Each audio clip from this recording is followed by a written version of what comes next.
If you were able to view billions and billions and billions of lines of data, who would you think is going to win the presidential election? We'll pick that up in just a second.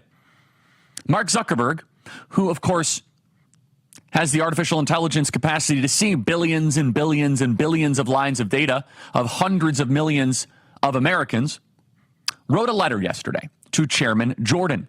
I'm going to read the letter in its entirety.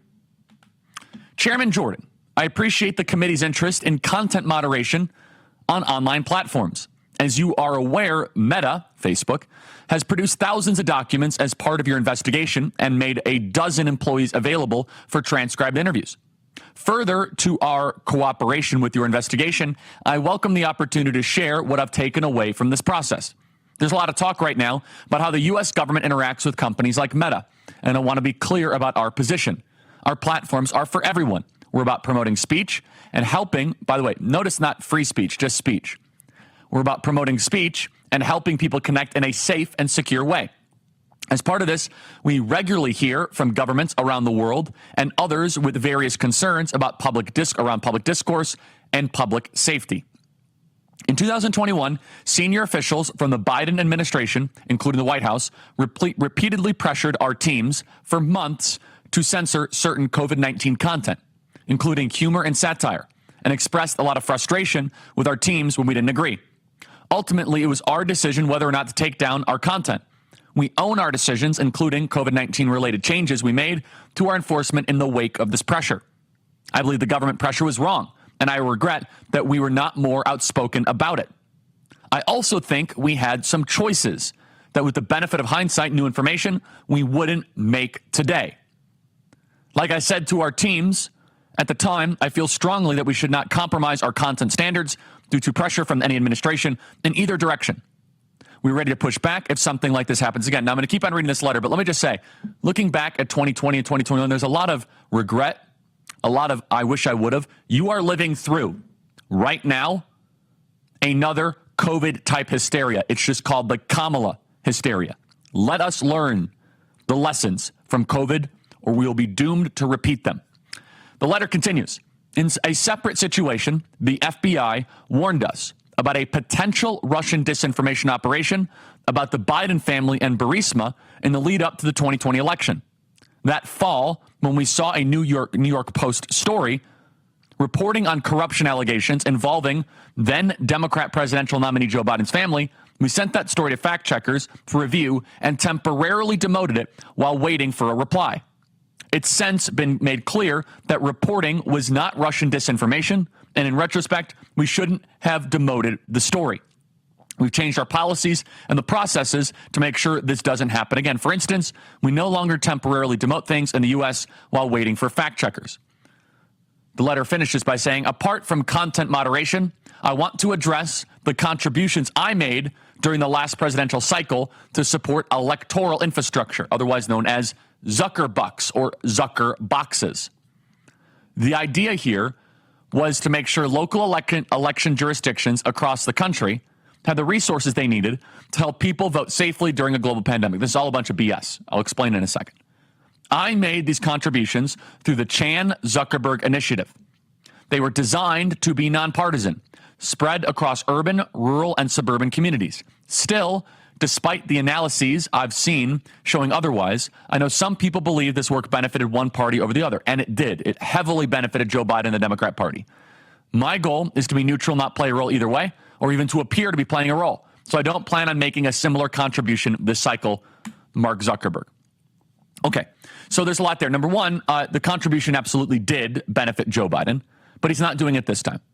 The person who designed the Zuckerbox strategy is now the campaign manager and senior advisor of the Kamala Harris campaign, David Plouffe. So there's multiple interpretations of this letter. Let me lead with one that I think can give us a fair amount of hope. We do not know exactly what is behind this letter, but we understand that Mark Zuckerberg's worldview is about Mark Zuckerberg. He's a Zuckatarian. Whatever advances the interests of Mark Zuckerberg, that is what Mark Zuckerberg does. Whatever makes Facebook stronger, more powerful, he is all in. He started Facebook. He's the chairman of Facebook. He will do whatever it takes to make Facebook bigger, more powerful, and to survive whatever crisis it's going through. So there are multiple interpretations of this. Maybe Mark Zuckerberg has evolved ideologically. Maybe, kind of like Elon Musk, Mark Zuckerberg has been red-pilled. Maybe Mark Zuckerberg is tired of all the woke stuff, and this is his way to fight back. Zuckerberg has been getting into fitness and MMA. He's been around a lot of tech people that are increasingly endorsing Donald Trump. Mark Andreessen still serves on Meta's board, and he has endorsed Donald Trump. We know David Sachs is in that universe. We know Peter Thiel previously served on Meta or Facebook's board. The tech bros, if you will, that community is split and is increasingly going in Donald Trump's direction. Not a majority, but increasingly. But there's another interpretation here, and it's far more cynical, but hopeful for those of us that want to see Donald J. Trump elected as president of the United States. Mark Zuckerberg wants to be on the right side of this election. The other interpretation is that Mark Zuckerberg wants to be friendly with whoever is going to win. Now, outside of a public opinion poll from the New York Times Siena, outside of a poll that CNN could do or Fox News could do, who would probably have the most amount of accurate data of who is going to win the election? You would think the social media companies that are monitoring keystrokes, postings, liking, commenting, especially with the advent of artificial intelligence. Mark Zuckerberg has probably, however we can't prove it, has probably directed his team to do an 8-year analysis of every major election, analyzing the data, analyzing what it looks like when a candidate is going to win, and then issue a report of, hey, who's going to win this November? Again, this is somewhat speculation, but Zuckerberg is a very, very smart pro-Facebook advocate.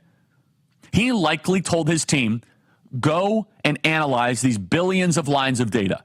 What candidate is being talk about more? What regions? What areas?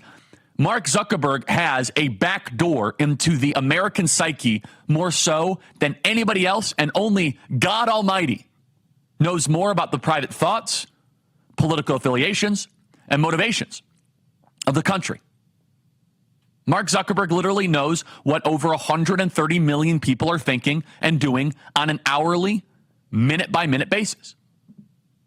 Big tech, who runs enough algorithms on human behavior, probably has a good sense of who is going to win. You can speculate that this is why you are starting to see Zuckerberg trying to come clean. There is no way his data doesn't reveal some realities that basic polling can't. The law of large numbers dictates billions of interactions, and they could potentially be modeled into outcome and behavioral analysis.